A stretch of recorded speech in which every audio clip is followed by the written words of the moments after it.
evening, sir.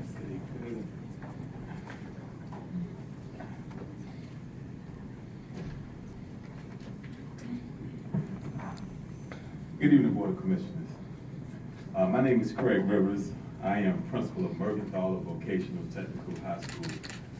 And I want to thank you first for this opportunity to briefly come before you and weigh in on this conversation. I want to start by saying that our schools are a microcosm of what happens in the larger society and our community.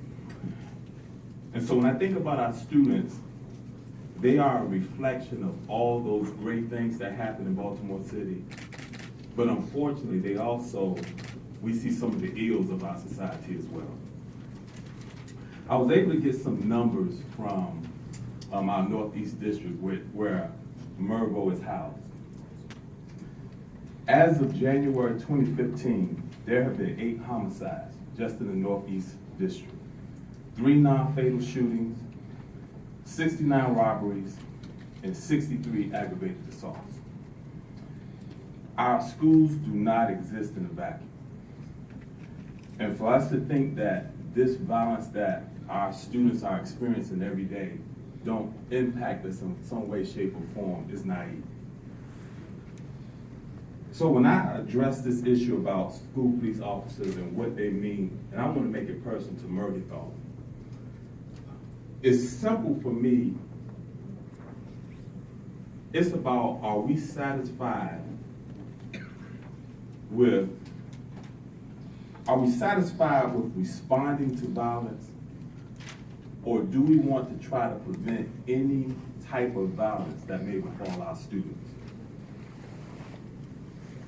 I think if you transpose those numbers that we talked about earlier and put them in the school setting, and I've had that unfortunate experience in trying to talk to a parent whose child was a victim of violence, I think they would not be impressed by our response, how fast it was. I think when Baltimore City is at its best is when we anticipate and we prevent those things. And I know that we're talking about students, but we're talking about the entire community that experience violence in some way, shape, or form. So we're talking about husbands, wives, sons, daughters, in addition to our students. So when I think about the officers in my school and the support that we have received, Mergenthaler, from the entire police community, I believe that their presence make a difference. There is not one answer that is going to help us prevent the violence that happens in our school. But our school police officers, they have been a big part.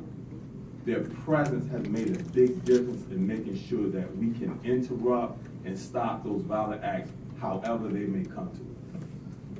And so I just want to show my support for these individuals because we need them. We don't.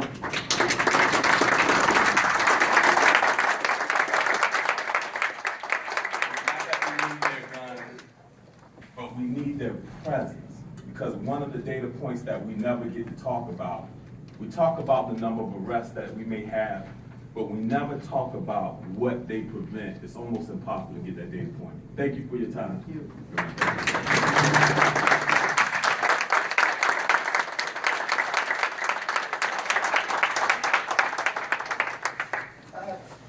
Virginia Joe. If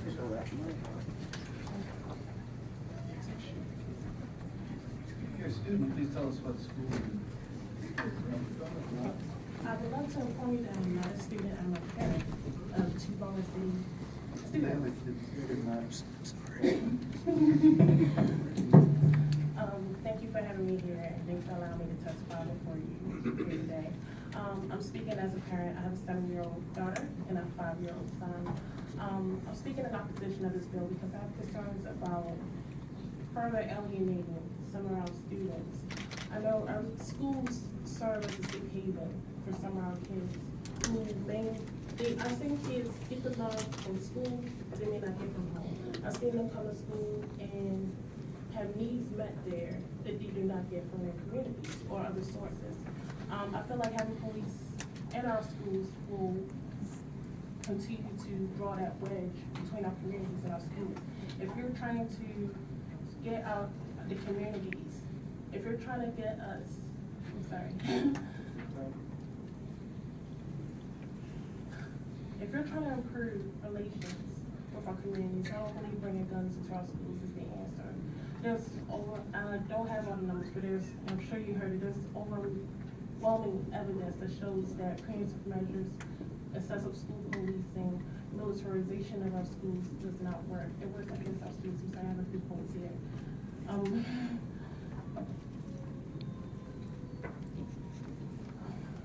sorry, I'm so sorry.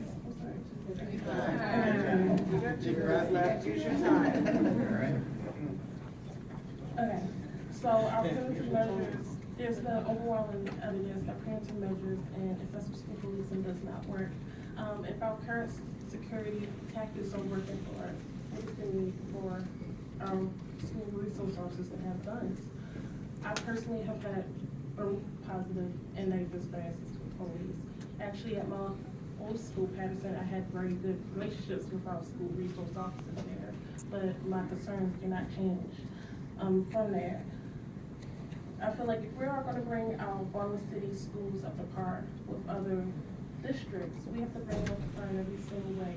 That means academically, buildings, you know, maybe we should increase the funding, maybe we should open back up some of these rec centers. You know, we have money for guns, you know, but we close down the centers. Our kids, you know, it's hard. If you're a working parent, it's hard to find stuff to get your kids into without you spending so much money. So I feel like if we're gonna have funds for guns, we should keep as well.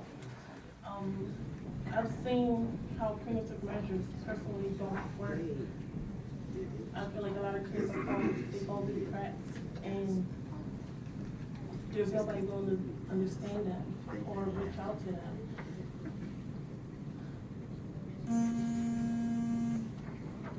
Thank you.